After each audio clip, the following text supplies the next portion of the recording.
Ask the Podcast Coach for July. You know what? I'm not ready to say that yet. See, I normally do this before we start. I usually go, okay, good. And I did not. And I looked over and I'm like, oh, I'm not on the right pad. So ask the podcast. Oh, well, and we should probably turn off my notifications. Let's just do all the stuff we're supposed to do before we hit record. And there we go. Ask the Podcast Coach for July 22nd, 2023. Let's get ready to podcast. There it is. It's that music that means it is Saturday morning. It is time for Ask the Podcast Coach, where you get your podcast questions answered live. I'm Dave Jackson from the School of Podcasting.com. Joining me right over there. He's amazing at karate, and he's a friend to everyone. It's the one and only. I got that wrong. I'm doing a weird Sunny in Philadelphia thing. I was wondering where you were going. I'm going way off the charts here. It's the one and only Jim Cullison from theaverageguy.tv. Jim, how's it going, buddy? Greetings, Dave. Happy Saturday morning to you. Big thanks to Adam, who filled in for me last week while I was out. It's always nice to have kind of co-hosts on the ready that can kind of just jump in. But big thanks to Adam, who filled in for me last week. Yeah, it was a lot of fun. And today, speaking of, we're still here, but we're only doing an hour a day. I have something that I need to get to later on today. And so if you have a question and you want to wait till the end is going to come quicker, and don't wait till the end. Come in now. We've got plenty of things. It's you can go to askthepodcastcoach.com/question to jump on in and or just ask them in the chat room there if that's you. But Jim, are you thirsty? I know it's hot everywhere, but 2 weeks since I've had coffee. So let's pour this thing. Do you have it? Okay, there we go. I do have that. Okay, good. I'm laughing because I have two computers, and the second one is still giving me messages that I'm getting email, and I'm like, turn off your notifications. We're not hearing them. We're not. Okay, that's good. But that coffee pour is brought to you by our good friend Mark over at podcastbranding.co. If you want to look good, well, there's an easy way to do that. Podcastbranding.co. Doesn't matter if it's a lead magnet, if it's artwork for your podcast, if it's a whole website, or maybe you go, what is branding again? Mark can help you with that. He'll do a kind of an audit of your whole landscape and go, okay, here's how we can make everything kind of jive together. He's not only an award-winning graphic artist, but he's also a podcaster, which makes it great. You've seen his artwork on this show and other shows of mine, and he's just got tons of a portfolio. I've got some up here on the video if you're watching, and they all look great. I know every time I was making a t-shirt this week and uploaded my logo, and I'm like, man, I'm just so happy I spent the money on Mark. So if you're and he's, the other thing is, just because I know a lot of people are like, what about Fiverr? No, you're not going to get somebody to sit down with you and really work with you to get something personal. So podcastbranding.co. Take me home. And of course, big thanks to our friend Dan Lefebvre over there, based on a true story podcast.com. 2 episodes since I've been gone, Hotel Rwanda and Schindler's List, that he's covered over the last couple weeks. How much were they based on a true story? Dan brings folks on and they talk about that. Very interesting. If you're looking, maybe you just need something different in your podcast player. Check it out today. Based on his true story podcast.com. Dan, thanks for your sponsorship. And Chris Nessie says, I started following Adam last week. Here's the interesting thing about having a show, because there's the Grow the Show with Kevin Schmidlin. I think it's Grow Your Podcast is Deidre over at Cap Show, and Adam is Grow Your Show. And what was interesting is Max came on, was talking about episode titles, and he actually quoted Kevin Schmidlin at Grow the Show, and then asked Adam about it, thinking it was Adam's show. And it's so the joy of having a very similar name to somebody else can lead to confusion. So that's always kind of fun. Chris asking a question here, Chris Nessie. Have you considered doing the Lit and Live thing with this show? That's the whole Podcasting 2.0 thing, where what that does, so here again, Podcasting 2.0 is taking RSS and adding additional features to it. and I have not looked into it. It does not sound easy. It sounds like a lot of coding.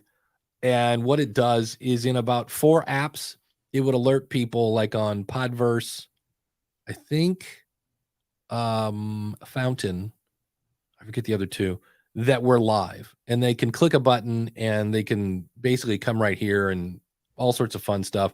I know it's there. I know the one time I heard Todd talking about it where you have to go back and turn off your stream and all sorts of stuff. And I was like, yeah, I'm not sure.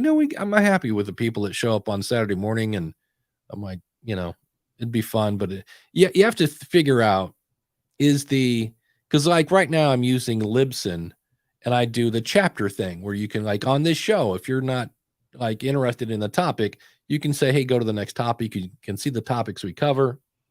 And right now with Libsyn, it's not that they're not embracing it. They embrace the namespace, but you have to know the code and you have to put it in their old interface, Libsyn 4, to do that. So you can do it. It's just not as easy. And there have been times when I'm like, is it worth doing all the stuff for the chapters? Because, that whole 9 yards. So that's one where I was like, I'm not sure what it is, but, if you're happy, if it ain't broke, don't fix it.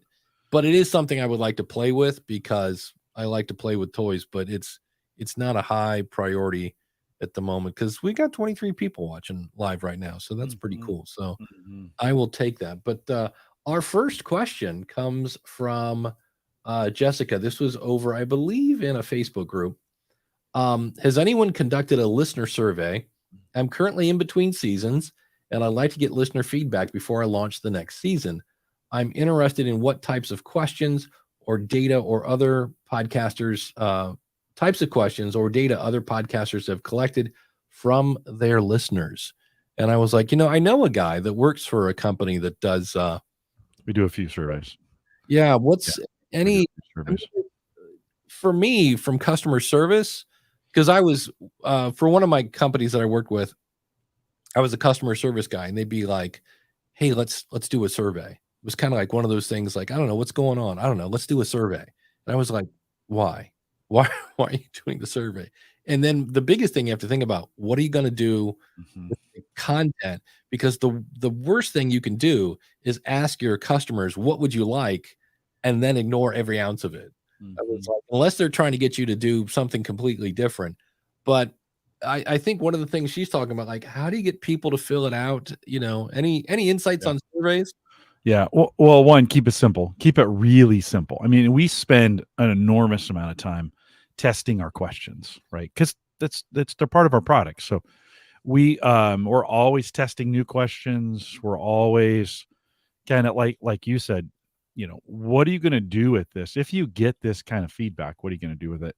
I took my Subaru in to have it serviced at the end of June, and I got a paper survey from Subaru that I opened up, and it was a 1-pager, but they had literally done everything they could to jam just as many boxes onto one page as possible.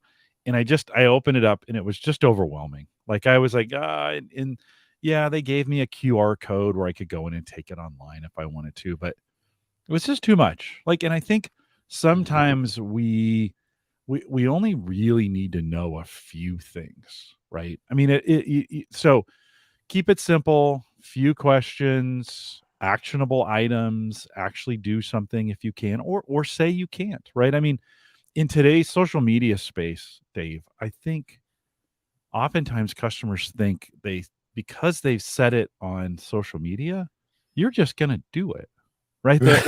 There's it's crazy. I mean, I don't necessarily agree with that, but hey, I told you to do this, and you're like, yeah, I know, but I'm not gonna. Like so there's that as well, right? In working with your audience, you're going to have some folks, unfortunately, some of them who get into it and are the most engaged are the ones who give you feedback that you really can't activate on, and then there's a little battle there. So anyways, keep it simple, keep it actionable. Listen, we spend an enormous amount of money protecting our brand so that when someone gets a phone call from us or gets a survey from us, they go, "Oh, it's Gallup, right? I need to respond to this. I want to respond to it." Not everybody has that, and so just expect your percentages to be super low. Yeah, my favorite survey I've ever heard was from Jack from the Darknet Diaries, which was he'd asked people to listen to an episode, and then he said, "Did you listen to the whole thing? If not, how far did you listen, and why did you stop?" And on a scale from 1 to 10, where 10 is I'm telling everybody, how likely are you to share this with a friend? And if you got a 7 or an 8, he was not happy, and it was back to the editing room. And I was like, "Whoa, that's So it doesn't have to be a ton of questions and things like that." I know. Glenn said, I think in one of his surveys, Glenn the Geek from Horse Radio Network, he asked him, like, what was the last thing you bought? Because it gives you an idea of what people buy and who might be a good sponsor and things of that nature. I have something I'm kicking around, but you just said something. I was like, that's probably why this isn't going to work. I bought of course, AppSumo is the devil in my book. I'm always spending money I shouldn't. And there is a roadmap tool. Now, roadmaps are typically used by either software companies, or it's like, hey, here's what we're up to. And it's called Product Lift. And if I can get my screen to share your screen. Yes, I do. I thought, you know what? We could use this in theory for our audience. And so it's a roadmap, and then you could come over here and say, I really wish you would do a thing on, so you can see here, is it an episode idea? Is it feedback for the show? Or is it a question of the month that you would like to have? Because I in July I didn't do a question of the month because I was doing a whole bunch of stuff. And the question of the month it takes a lot of time because and I'm not complaining, but a lot of people love to send personal messages that I then have to edit out. And so when you get 16 files that all need editing and things like that. But here's the thing that I was like, I kind of like this. And I could say, oh, here's some updates. I've done this and that. So this whole tool is meant for feedback from, your customers or whoever. And I was like, but for them to be able to vote up and stuff, they have to sign up. And I was like, some people aren't going to want to do that. But on the other hand, the people that do are your super fans. But I was like, but you can see where I've customized it so the buttons match my, and again, there's the Funfill logo from Mark and things like that. What do you think of this idea, Jim? Do you think this would, I mean, for me, I was like, I think it was $50. It wasn't a lot. And I was like, well, there's only one way to find out if this would work or not, so I have it set up. On the School of Podcasting, I use WordPress. So if you go to schoolofpodcasting.com/ideas is the phrase I'm using, because an idea could be feedback, could be a question of the month and things like that. And I was like, but the only thing that I was like, it's, for some people giving me an email. And I was trying to find a way to see if I could put like a banner that says, you are not signing up for an email list. Like, this is only for feedback. And I haven't figured out how I can weasel that into that page. But thoughts on a few. This, I mean, some of this falls into the category of be careful what you ask for. Right. This sometimes when you have a chat room, this happens the same way. Is you'll have someone who will come in and want to give you, hey, would you do this? Right. And anytime you ask for that kind of feedback, you have to be ready to say no. Like, no, I'm not, the topic might be inappropriate. I may not have any expertise in it. It may not, some of those kinds of things. And this is, full disclosure on this. I mean, you can lose people in doing things like this. Yeah. Cause again, the worst thing you can do is ask for your audience's feedback and then do nothing with it. Exactly. Yeah. All of a sudden you're like, oh, that's not very good. You do it a couple times and you get some feedback from other audience members and you're like, that segment, say you make it a segment, a feedback segment, that's not very good. Right. And so part of your audience is like, stop doing that. And the other part of the audience is, I love that. Right. And you just you can't please all of the people all the time. Yeah, I know. I listened to the I think it's called Buzzcast from Buzz Sprout, and they were doing a whole thing on, they called it Boostagram Corner, and they had like 3 people are like, I hate this segment. Yeah. I don't know what you guys are talking about. And so they still do it, but it's not, it's just lumped in with feedback, because they do get feedback from, people sending email and things like that. And they're like, we kind of wish you would quit talking about all the, I mean, this, you can send this show a boostagram if you're listening on a new podcast app at newpodcastapp.com. It's just something that I appreciate everybody who streams and that whole 9 yards. But Coach Dave says, I like having feedback, but I agree with not putting it out at all out there. I use Formaloo. That sounds like something Irish. Let's all go down to the Formaloo and have ourselves a pint. To collect and yeah, sure, Dave. All Irish people are drinking. Thanks, Dave. Yeah. I just got done watching It's Always Sunny in Philadelphia, and they did a whole thing in Ireland. And the whole thing revolved around everybody drinking. So I'll blame it on them. To collect feedback privately. Yeah, there you go. Well, I think we all want feedback privately, but that's, to me, you could, I never thought about this. This could really blow up in my face, because you could have people like, like I bought, and I've since asked for a refund on, again, AppSumo. There's this thing called Gumlet.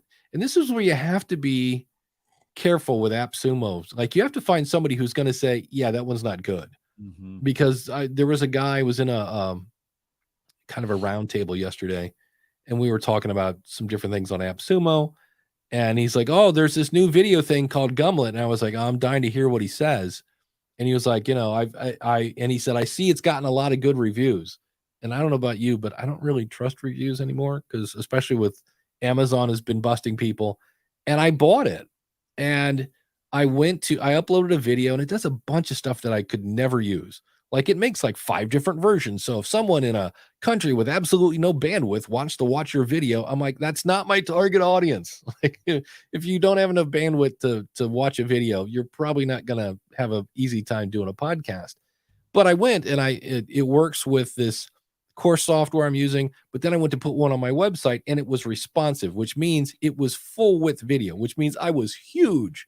And I went over and I said, hey, like, where's the option to like make this like 600 pixels wide or something? And their answer was, oh, here's the code.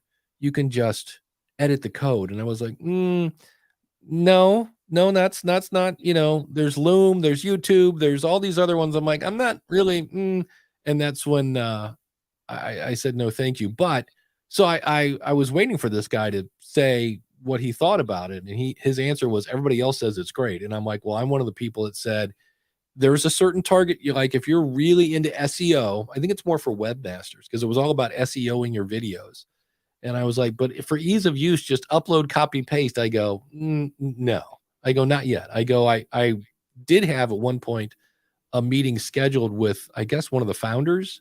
And I was going to kind of not so much give him a peace of mind, but just say, dude, this is what your competition is doing, and it's super easy. And you're kind of like not. And then it just dawned on me. I'm like, I don't think it's a bad product. I just don't think I'm their target audience. Mm-hmm. So you have to be careful with, there's all sorts of videos, anything on AppSumo. There are a lot of videos on it and stuff. And I'm always looking for the person that actually bought it and used it, because a lot of people will just use screenshots and things like that. So, DR says, when it comes to Formaloo, sounds more like something on HR Puff and stuff. Well, there's a lot of this audience that has no idea what HR Puff and stuff is, but I do, because it was in the 60s, and I'm dying to know what those people were smoking when they wrote that children's show. It's like a talking flute and all so strange. And Coach Dave said AppSumo has a returnable for 60 days, and this is the second thing I've returned. And in both cases, it was like, one was I use a tool, and it came back, thank goodness, called Brandy. And where if I do an interview, I think if you go to schoolofpodcasting.com/presskit, it redirects to my Brandy. And Brandy kind of went offline for a bit. We're like, hey, anybody know what happened to Brandy? And so there was a guy that came on and said, like, oh, I do the same thing, and I bought it. And I was like, no, you don't. And so it's always kind of kind of tricky when you get into these different programs. But the other thing, just to kick off, Jim, if you ever, can you think of a rabbit hole that you've gone down that you're like, when you got done, you were like, oh, geez. There was one time Uyghur and I went down this rabbit hole on crypto, and we started arguing, and it was totally unnecessary. Like, we got done in the end, like, what are we doing? Why are we arguing with each other? So yeah, I've done those sometimes. Mine was, again, this Gumlet thing was so I went through and I'm literally Googling 16:9 calculators so I can adjust this code. And I was just like, why am I doing this? And then it dawned on me, I use Loom. Loom has unlimited videos, unlimited bandwidth. I've been using it so long, I got grandfathered in at $8 a month. And I'm like, how much money? Because it was like a one-time fee at AppSumo. I'm like, how many months would I have to use this product to say it was worth buying when I'm only paying $8 a month? And I spent hours playing with this thing. I was like, ugh. So be careful sometimes with the new shiny stuff, because it's like, ooh, unlimited video forever and blah, blah, blah. And in the end, I'm like, yeah, like it's going to save me $8 a month. That's really not going to break the bank. So be careful with the bright, shiny stuff. Coach Dave has a question here about last week. We had, no, it was the week before. You were here when the guy from, was it Sweden that jumped in on his phone? Yeah. Nilo. Yeah. And he said, hey, my guest came in via cell phone on StreamYard for an interview last week. There was a clicking noise in his stream the entire time. I know, depending on, like right now, Jim is listening through earbuds, but if he was using that as his mic, I see people that don't even think about it, and the cable running on that. When Jim has his long earrings in, that can scrape up against the microphone. Or I wear my necklaces. That so, it brush. Yeah, so probably wasn't the case with this one. Probably more likely was a hardware issue of some kind. This is the hard part, right? So you never really know. It could be a bunch of different things coming in on the phone. Phone could have been underpowered and was trying to, or had bad bandwidth. And so what happens sometimes, and again, this may or may not be it, but what happens sometimes in those cases, as the audio is catching up, it creates this digital click in it. And so you'll just hear this weird, sometimes it's consistent, sometimes it's not, sometimes it's there all the time, sometimes it's not. So that can be another underpowered hardware, bad microphone on the other end of that. We were doing a town hall meeting just on Friday or Thursday, maybe it was Thursday. And somebody, the Zoom, their computer wouldn't work right. And so in the middle of this Zoom call, they had somebody else continue the presentation, and then they brought this person on their phone, and their phone was actually better than their laptop. Oh, wow. Like, the sound was better. The video was in portrait. So, that an unexpected, consequence of that. But so it could be any of those. And I have heard of some weird clicking issues with StreamYard. I don't know what it is, and I don't know why it is, and I don't know when it happens. But that's not the first time I've heard somebody say, I was using StreamYard and I got clicking. Not a global thing. Yeah.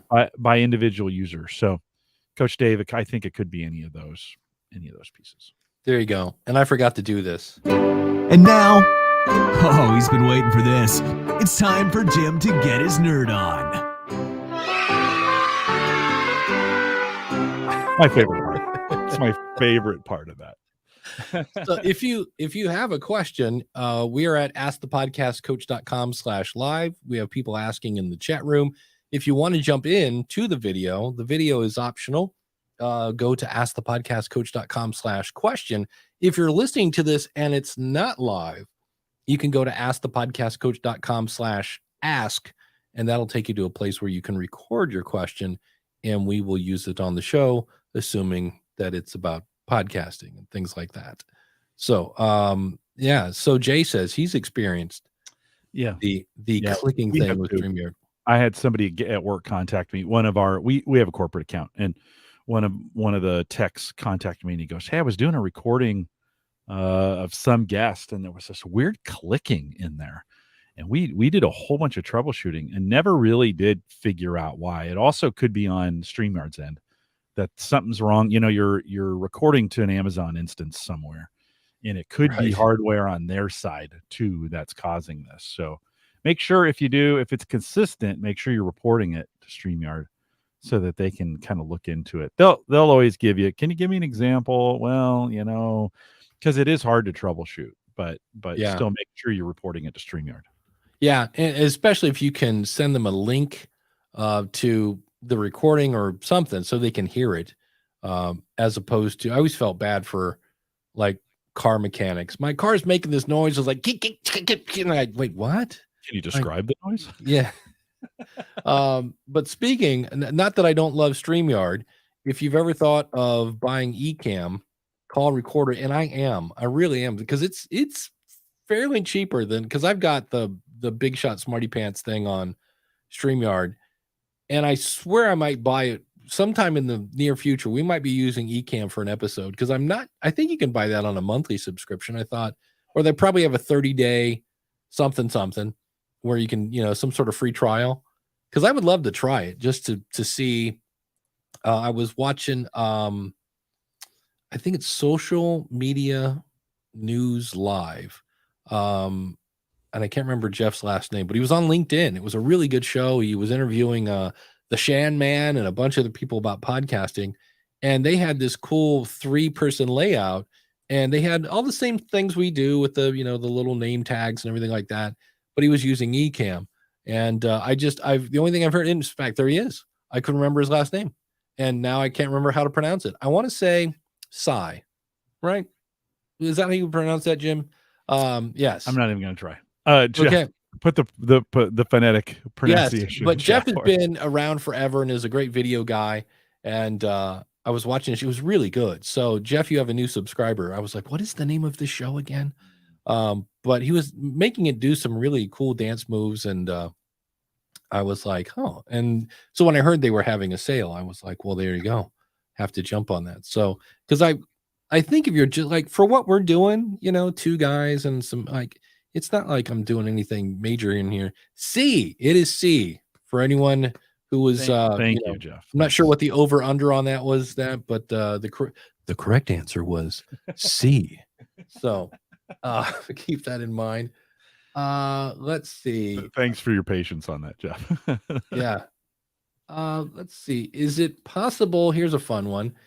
Is it possible to claim a pod name?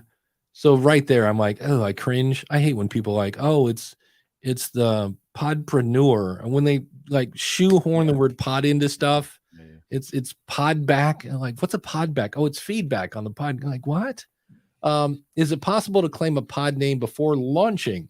Hey, all, currently working on creating a podcast. It's just going to be a while until I'm able to launch. I've got all the planning and everything done, but I'm still saving up spare cash for the gear to begin recording.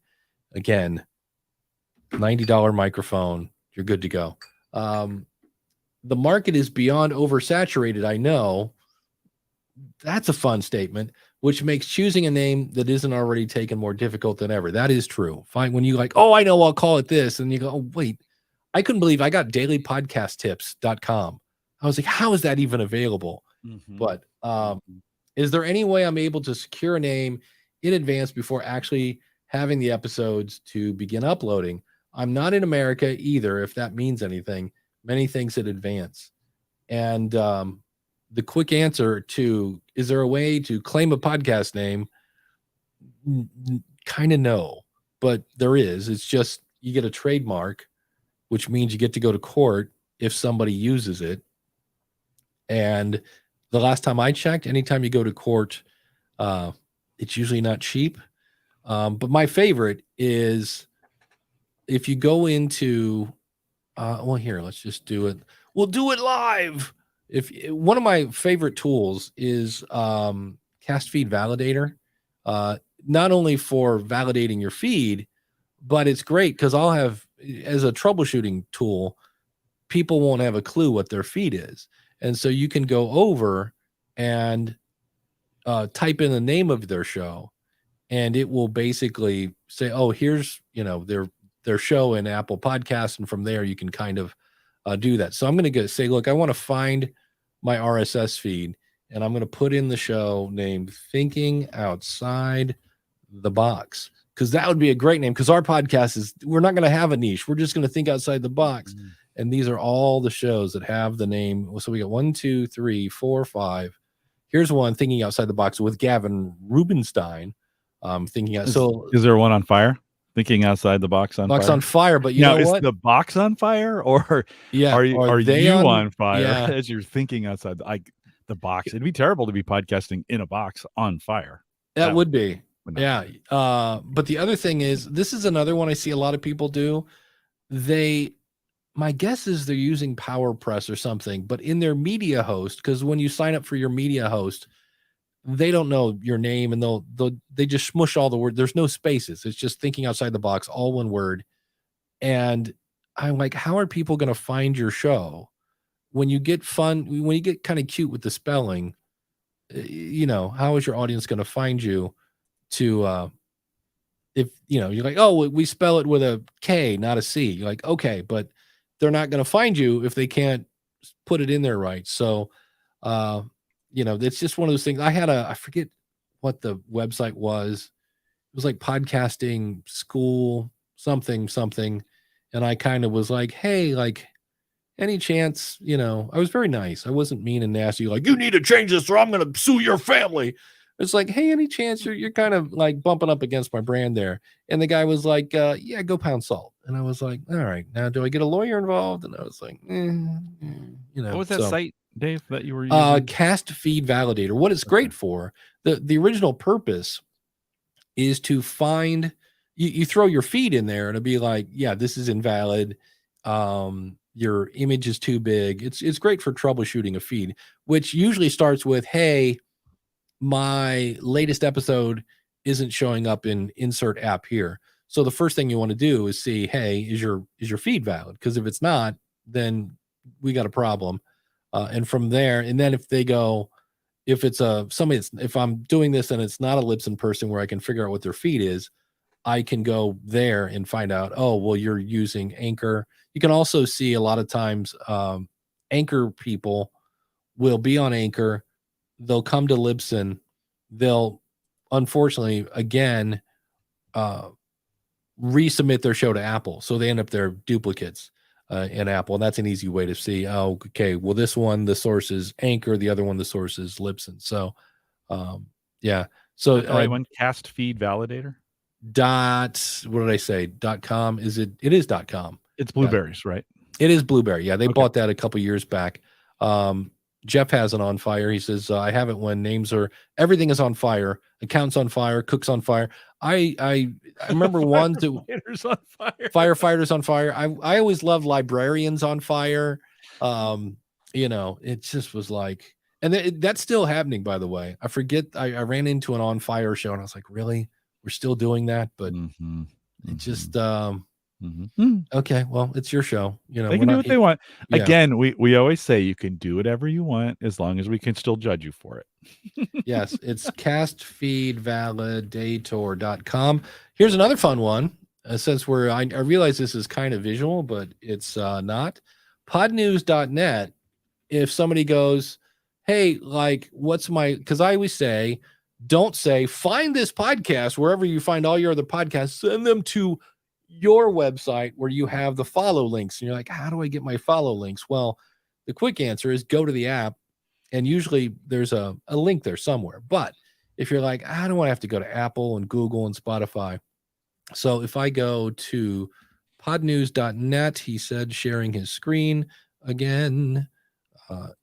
What James has done, because James is a giant nerd, is so Jim, I'm going to put in home Gadget Geeks, right? That's it, right? Yep. Yeah, you got it. And I go search. I can see where it's in here.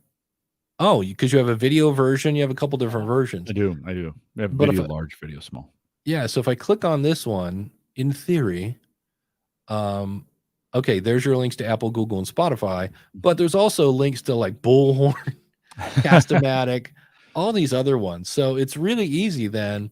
If I go, oh, I need Jim's link to Apple, I can just copy the link address, and put it wherever I want. Enjoy the kaleidoscope. I will. Singularity. We're in a Yes. black hole. I will put that into the chat room. So if you want to subscribe to Jim on Apple, etc. So this is an easy place to go to get the links in the event. You're like, wait, but here's the other thing. Look at all these. It's like, now notice he has the 3 main ones, Apple, Google, and Spotify up here. Because down here, if you put all these on your website, a brand new to podcasting person is going to go, I don't know, what's a luminary? What's steno.fm and Pod Hero and some of these, like, and what's this G Potter with what looks like a depressed grimace as the mascot? Like, what the heck? So that's another fun, from your good friends at the support staff at Libsyn. These are hacks that I know to do that. Oh, I see where I tried to put a link to your show in the chat room, and YouTube said you can't put links in the chat room. What are you doing? It should let you. You yeah, I'm a big shot smarty pants. Yeah, I have admin rights. It doesn't matter. Just find Home Gadget Geeks. You'll be fine. Yeah. And then DR says some of those badges are not correct. Sometimes they lead to broken links. Well, there you go. It's here once again, less work, less accurate, but if you go to the actual, like if you go to, I think it's podcasters.amazon.com and log in with your Amazon ID, you can claim your show if you've submitted it. And then right there's a button that says share. When you Google your show when you search for your show in Spotify and click on the show, there's 3 little dots and you can get a link to like share the show. That's the link you copy and put on your website. And so when you direct people to your website, A, it eliminates the find me because it's right there. B, it reinforces your brand. So askthepodcastcoach.com/follow or does that. And then if other people share that link, because you're like, oh, you need to subscribe to the show, it's so great, those backlinks will help your SEO. So I saw someone in Reddit that was like, do I need a podcast website? And I'm like, yeah, kind of, because here's the thing. This is actually going to be part of the next episode of the School of Podcasting. Everybody talks about being on YouTube. YouTube is YouTube and it's the second largest search engine. I'm like, okay, but like, why are we ignoring the actual largest search engine? Like, we're all up in arms about the second largest one. I'm like, yeah, what about the first largest search engine, Google? Why not, put some stuff in there for that? So that's always fun. Does it eliminate people saying www. when sharing their website? That's a good point. Hey, Jeff, what's up, buddy? Yeah, that's a one you don't have to do anymore. Just for the record, I think, and Jeff is now coming with the memo. Here it is to anyone over the age of 55. Yeah, it's right here. You don't have to say www. anymore or HTTP. It's kind of assumed that you have the www. Chris Nessie, do you think it's okay to create a pretty link to one of these sites, even if you're not hosting it? Not quite. Do you follow that, Jim? He had me on. Is it okay to create a pretty link to one of these sites? Yes, because if you have Pretty Links Pro, now you can get counts on how many people are clicking those. Yes. Even if you're not hosting it, though. Yes. It's okay. Yeah. So he's saying, can I point people to James? Yeah, you could. I would. Yeah, because you could say, yeah, I see what he's saying. I could say, hey, go to schoolofpodcasting.com/follow and then point him to my show on James's site. Yeah, that would make it easy, I guess, in a way. Yeah, and I'm kind of doing that weird thing where I've got homegadgetgeeks.com is pointed over to Podpage because it's got such a great, Podpage has such a great discovery. Hey, land here. Here's all the buttons, much like what you showed at Pod News. Your pod page will do the exact same thing, except you can kind of control which ones are there and which ones aren't. James is just giving them all to you. And I looked at some of these and they're actually pretty good sites. Like you go to them. I think I looked at like Sonnet or one of those and you're like, oh, that's actually a really nice presentation. However, on Podpage, you can kind of control what they see and what they don't see. Plus, I like the little they can leave a message type thing. Yeah. For me, it's branded well enough that I'm more than happy to have someone land on my pod page as opposed to landing over at the averageguy.tv. I like that. I mean, I've got that set up as well. And if they just happen to land there, that's awesome. But for me, I'm doing both. So the averageguy.tv has the feed, but if you go to homegadgetgeeks.com, that's going to land on my pod page instance. So that's what I like today. That's what I'm going with. Yeah, I actually went in because if you go into Podpage and I think that's like players, I forget what they name it, but there's a giant list, and including some of the new ones like Cast-O-Matic and Fountain and things like that. So if you're doing the whole podcasting 2.0 thing, and if you fill those up, there's a setting where it's like show the subscribe buttons at the top of the page. And so when they come up to your website, it's just buttonorama, button palooza. And I'm like, so I went in, I'm like, look, here are the 5, and then I always throw in an RSS feed for the nerd that wants the RSS feed. And so, Chris Nessie says Podpage's follows page is great. And if you're using Daniel's social subscribe and follow, if you go to schoolofpodcasting.com/subscribe, that is Daniel's plugin.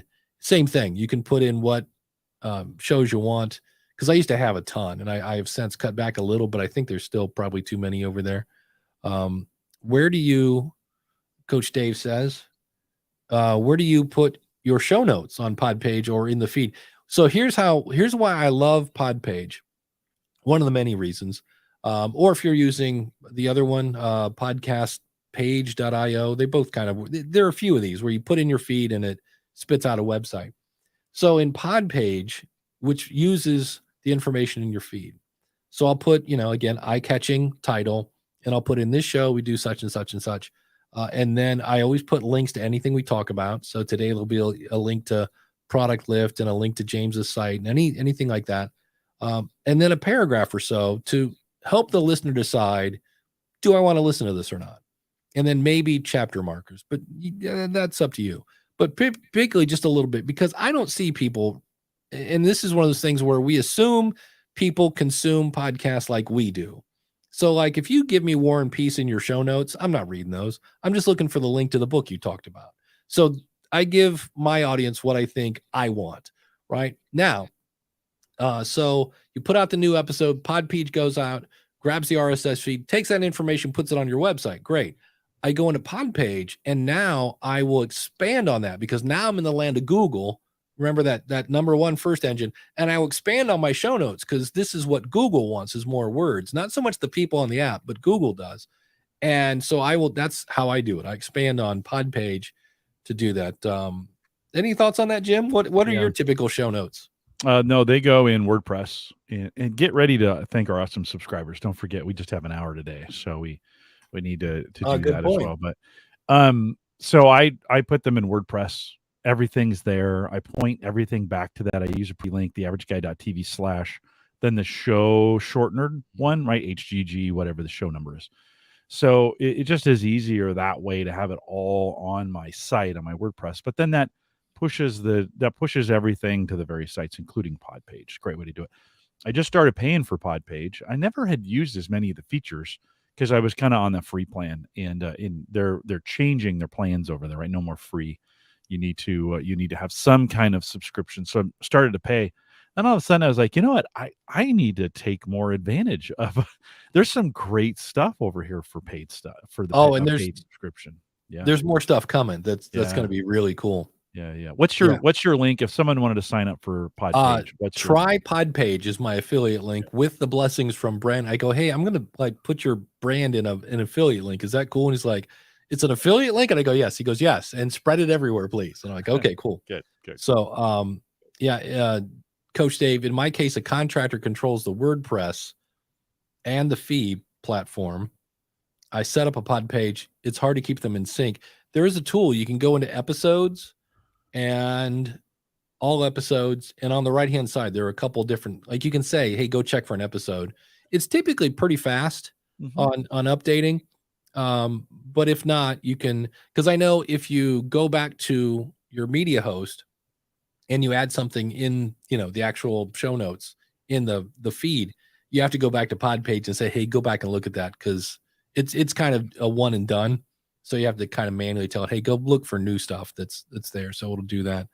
But yeah, so he has, because my thing here controls the WordPress and the feed platform. So it sounds like he's using something like PowerPress for the feed. Because I'm like, if he's using PowerPress and has a WordPress,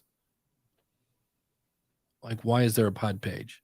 So I'm a little confused on that. But speaking of awesome supporters, we have one waiting in the wings. We'll bring him up here. The one and only Max Trescott. How are you, buddy? Hey, good morning. I'm here reporting live from the tire store. Oh, excellent. How is the tire store? Is it rolling? Well, here's the problem. I got screwed. There was my tire picked up a screw, so I'm picking up new tires this morning. But this perfect opportunity, I wanted to ask you. This is kind of crazy. I have for 6 years been doing the things this way, and I'm guessing I'm not doing it right. When I load my new episodes in Libsyn, in the description field, I've always limited it to 400 characters, because somewhere I read that that's what Apple is looking for. And yet I use those same 4 characters when I go to publish my episode on WordPress. Should I be doing nice long show descriptions in WordPress and just 400 characters when I upload in the description field?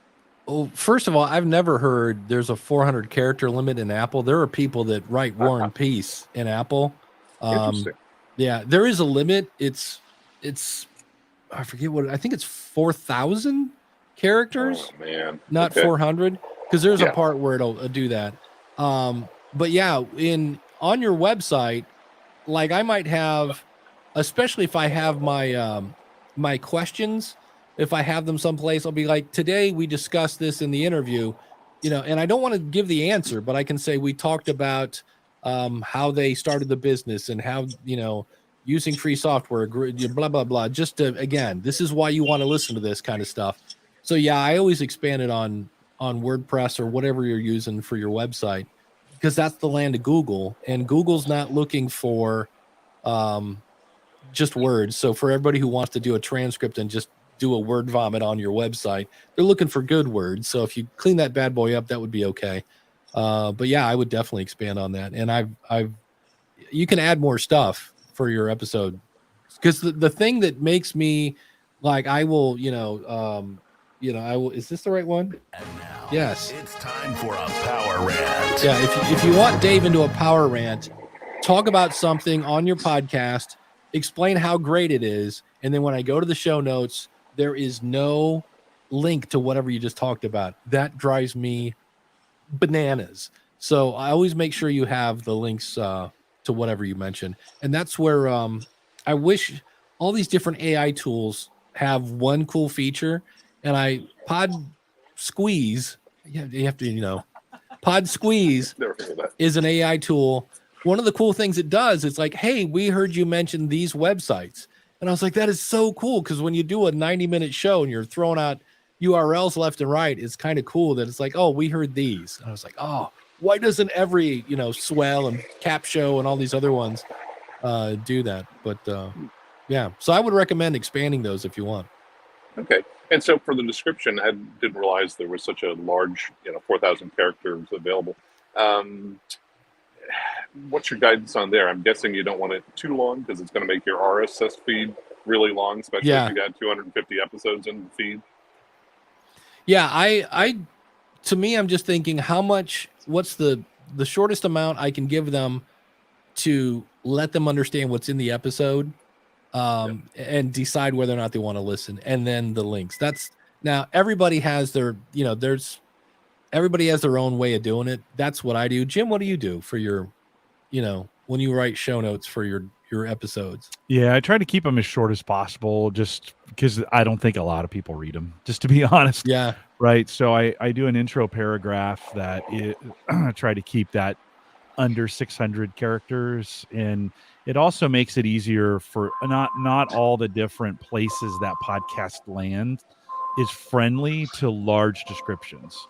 So I think keeping it shorter is better. I just think it's, so I keep it as short as possible. And then I have longer show notes with the links and stuff like that later, but the intro paragraph, I keep it as short and sweet as possible. Yeah. Got it. So the audience for the description, the 400 characters I've been doing, are people that bring up the show in their podcast app, and then they just happen to look at a particular episode and decide based on that as to whether or not to listen to it. Yeah. For me, I was kind of pictured as the title. I think is more important than the description, because the title is going to get them to go, hey, wait a minute, what's that? So they've taken one step closer, and then hopefully the description is like, oh yeah, this is definitely what I want. So, and then they hit play or subscribe. So now I noticed that the subtitle no longer appears in Libsyn 5 when I upload. Do we care much about subtitles? No, and that's why it doesn't exist, because we couldn't find an app that was using it.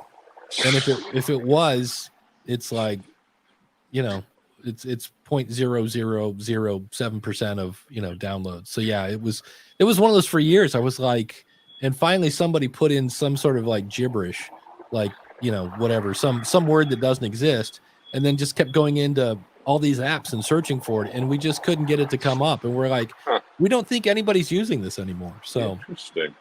Okay. Yeah. Quick follow-up last week. I was asking you about doing an index for my episodes. And I did create one. It runs about 10 pages. I used Microsoft Word as a kind of way to get started. I took all 282 titles, stuck that in Word, spaced it out on 282 pages so that when you run the index feature, a page would correspond to an episode number, if you will. Nice. So, and finally decided I'm going to distribute it on Patreon. And I think that initially I'll just make it available to Patreons, but over time I think I'll make it available to everyone, and they'll just be on that Patreon page to reach it, where there'll be a nice little blue button that says, "Hey, while you're looking at the index, if you want to join Patreon." So anyway, that's what I decided to do. So thanks for your inputs last week on the index. Oh, no problem. And I had no idea that I was telling your guest host that I had listened to somebody else's show that has a name very similar to his show. Yeah, that was pretty funny to hear this morning. Yeah, David Hooper pointed that out. He's like, hey, here's the joy of having he's like, that 4MU or whatever it is, the 4U's or 4M's or something. Yeah. He goes, that's actually on Kevin's show. And I was like, I thought that when you said that, and I was like, who cares? Oh, well. Yeah, exactly. It's kind of funny. But it was good to get his insight into it, man. That launched him into him. Between you and Brad, he was on fire, so that was cool. So on fire, maybe I'll put that in my title as well, huh? Aviation News Talk Podcast on Fire. Fire, exactly. Awesome. Great. Hey, thanks so much, gentlemen. All right, thanks, man. Have fun at the tire store. Good seeing you. Yeah, exactly. Take care. All right, man. Yeah. Oh, the tire store is never a good time. A, it smells like tires. B, the Coke machine only has ginger ale from ginger ale. The Carter administration. Oh, maybe the Squirt, right? Squirt. RC Cola. But Max is an awesome supporter. We appreciate that. And speaking of that, if you'd like to be an awesome supporter, all you have to do is go over to askthepodcastcoach.com/awesome, and you'll see people there. And also, this show is brought to you by the School of Podcasting. If you'd like to plan, launch, grow, monetize your podcast, we got it all there. It's courses, it's coaching, it's community, and yes, unlimited one-on-one coaching. I'm still having people go, so if I sign up on Monday, I could have another meeting on Thursday. I go, yep, if it's available. So that's one of those things where it seems a little too good to be true. What's the catch? I'm like, no catch. I just like to help people. And we mentioned it earlier, try Podpage. In fact, Max, was it you or somebody mentioned that having your website / the episode number, if you put the episode number in your Libsyn or whoever your media host is, if you actually put an episode number in the episode number, and you should be doing that, Podpage will automatically make, I know if you want to listen to this show, go to askthepodcastcoach.com/446. Why? Because today is episode number 446. I'll put that in Libsyn, and Podpage will turn that into a quick link. So if you want to check it out, try podpage.com, or if you want to learn Podpage, learn podpage.com. And if you need more Jim Collison, we talked about it earlier today. TheAverageGuy.tv is where you can find his show, Home Gadget Geeks. And our featured Spotlight Supporter of the Week. Boy, I barely made that on the slide there. Boy, can we get, if you're not watching this, some bad spacing on some text here. Or it just might be PowerPoint conversion issues. We're talking about Felix over at the LatinPodcastAwards.com. Check him out, LatinPodcastAwards.com, where you guessed it. He talks about he has awards for podcasters that are Latin. Yes, LatinPodcastAwards.com. And we're on our journey to 40. If you'd like to be one of the awesome supporters, I think we're standing at about 35 right now. AskThePodcastCoach.com/awesome. And if you were thinking last week, I'm sure somebody else will do it. They didn't. So it's your turn. AskThePodcastCoach.com/awesome, especially if you find this show valuable. And we give you a big old shout out when you do that. So if you join us in the next 2 days, on Tuesday, I will get a haircut. So there you go. So that's the little bit of incentive. I'll get a haircut. Yeah. Z has a question in the chat room. Easy for me to say. I pod faded my shows 1 to 2 months ago, but I want to bring it back. I'm niching down more and want to change the name to reflect that. It is currently about random topics I find interesting. Okay, so here's a couple things. This is easy. Keep going. There's more in the next comment. Oh, okay. Yeah, keep going. There you go. Thanks. But I want to switch it to be about food fun facts. Sounds like a great name for a show. Should I let my domain expire in Marchish and then change it, or buy a new one now? I currently like my name and domain name. Well, if you like your name and domain name, here's for me, and he's got one more. The only people listening are friends and family, I think. Any thoughts? So yeah, rebranding is a piece of cake. It's in some cases, if your feed is not tied to your website, piece of cake. My first show was called the Musician Cyber Cooler. That didn't work, so I changed it to Musicians Cooler, big picture of a water cooler. It's where musicians come to trade advice. Change the name in my media host, swap out the artwork, make sure the artwork has a different name than the previous one, wait 24 hours, presto. I usually recommend people put out an episode that just says, hey, it's Dave, or insert your name. Just letting you know, we're going to go through a rebrand. So next Tuesday, when you open up your app and you're looking for Ask the Podcast Coach, we're now changing the brand to Free Podcast Consulting. So the artwork's going to change. The name's going to change. It's the same show. It's like Kentucky Fried Chicken is now KFC. So there's that. So just change the name, change the artwork, change the description.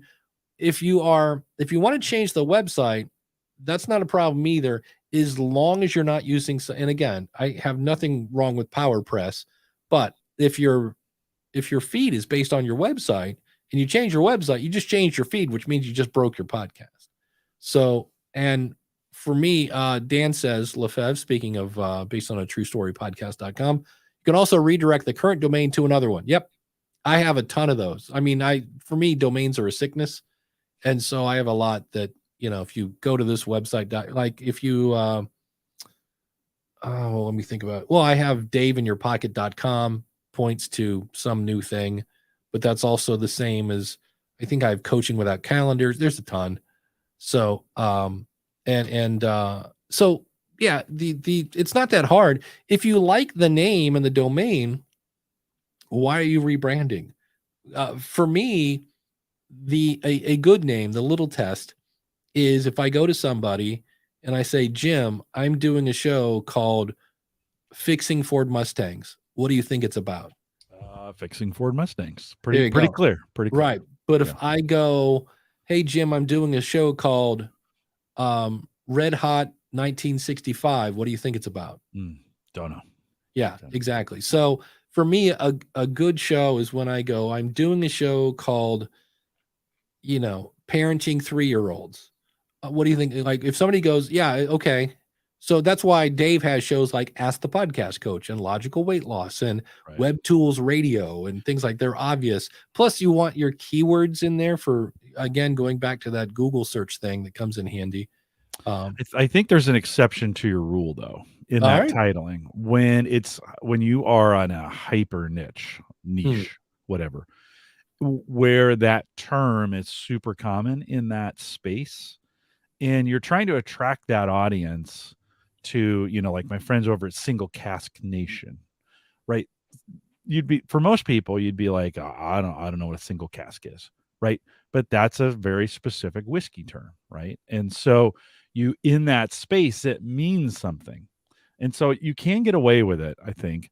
Just know you're going to be explaining it to the average person, but if the average person is not your target audience, go with a very specialized title, right? You can do anything you want. Just know that's going to help you. That may help or hurt depending upon who you're advertising to. Who do you want to listen to this thing? So I think that's the one exception. Yeah, it's, again, I always hate to use the word should, because there's no shoulding, and you kind of watch how you say that. But it's just, if it's not working. This is a good question, Jim. Do you have any opinion on, I'm going to try this, right? I'm going to do this with my show. I'm going to give it a shot, see what happens. Mm-hmm. How long do you let it go? Oh, I think you need to go at least 3 months. That's like, does it? That seems to be the answer. I just was listening to somebody else in a marketing thing, and it's like, if you really want to give it a chance, 3 months. So yeah, and don't, especially after the first show, like you do it, and then if you get some negative feedback right away, you're like, oh, it's gone. Well, let it hang on a little bit. I mean, really, if it's really bad, really drive it in for a while. In the book, Profit from Your Podcast, Proven Strategies to Turn Listeners into a Livelihood, LegalZoom started advertising on podcasting, and after a month, they're like, this is not doing anything. This is horrible. And they pulled their ads and stuff, and then like month number 2, like all of a sudden it starts taking off, and they're like, hey, put it back. We were just kidding. We didn't mean to pull it. And my bookcase is falling apart. Oh no. There we go. We got Max at the tire store, and our buddy Tim is out getting stung by bees while mowing the lawn, listening That's to dedication. That is dedication. Tim, if it was me and I was getting stung by bees, I'd be on my way to the hospital. Let me say, that's me. Me and bees do not get along. No. We were talking about Coach Dave with his WordPress thing and Podpage. He says, buy in sync. And does anybody else hear buy every time you hear this? You say the phrase in sync. It's just a me thing. Okay. Exactly. And I almost want to do the hand gestures. It's sad. I don't mean keeping episodes on both or the band. He says, see, he got it. I mean, they changed the season episode versus episode. Now I have 2 copies of everything. Yeah. That is tricky. And you can go into Podpage and delete the episode. Now, when you delete the episode on Podpage, you're not messing up the the actual, source. The fun part is you don't know which one to delete. So you have to go in and kind of look and delete. And then in theory, when it refreshes, that's when you'll find out. If the next day, the new episode, if you click on refresh and it comes back, you deleted the wrong one, go back and delete the other one. It's not a fun process. But these people, he says, host on free Podbean, and they don't know what they're doing. They also post a Blueberry. Yeah. So when you have multiple media hosts right there, you're like, you need some help maybe with that. So, yes. So we've got actually time. We're going to go till noon today. And then I'm scattered. I thought you needed to go early. I thought you needed to go early. Oh, isn't that early? No, we always go to noon. No. Yeah, we always go to noon. Oh. Yeah, you need we you probably need to should. Yeah. You should probably wrap it up. Can you I have, again, I do this with StreamYard where I will pull it up, and then I'm seeing it because I put a little blue star, because in StreamYard it kind of holds it in a queue, and then I will unblue star it, and then I can't find it to turn it off the screen. No worries, I got your back. I appreciate that. So hopefully that helped. Again, if you are if you're like, I was going to ask you a question, askthepodcastcoach.com/ask is where you can go and record a question. You can always email us if you go out to askthepodcastcoach.com/contact. There is there's a form there. You can do things like that. Always happy to answer your questions. But and tomorrow, remind me next week, I will reveal what's going on, because I can't say right now I didn't give it away, did I?